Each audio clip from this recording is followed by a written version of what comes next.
हरदिया पर जोगिया एक झोरिया ले मांगे छे 2 मुट्ठी धान गे सखी केहन छे एकरो ज्ञान गे सखी केहन छे एकरो ज्ञान।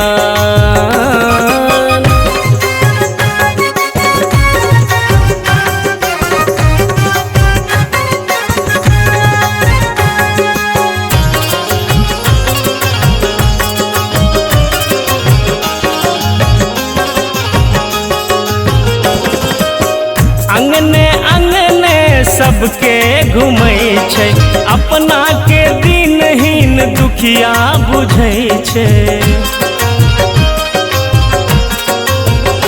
ओ अंगने अंगने सबके घूमै छै अपना के दिनहीन दुखिया बुझै छै।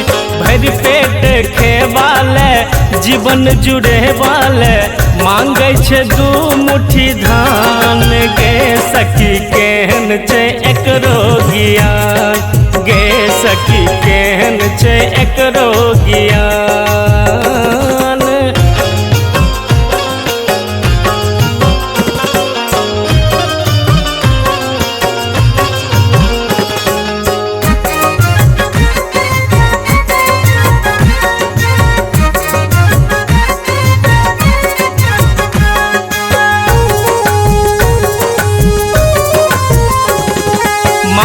पर कारी जटा पसरल छै ओही बीच पावन गंगा बहै छै।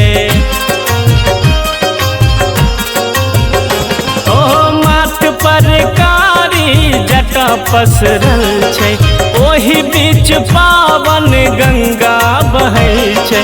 चांद सनक दहिया में सोन सन सुरतिया में चमकै छै दुतिया के चान गे सखी केहन छे एकरो ज्ञान गे सखी केहन छे एकरो ज्ञान।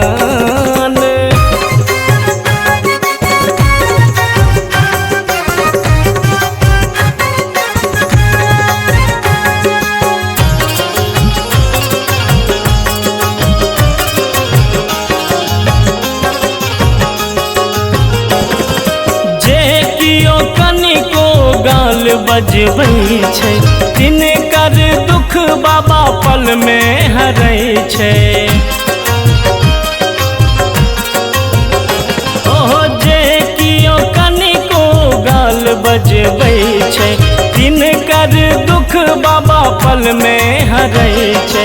दानी दिगंबर एही अवसर पर आयल छै पाहुन समान गे सखी केहन छै एकरो ज्ञान गे सखी केहन छै एकरो ज्ञान।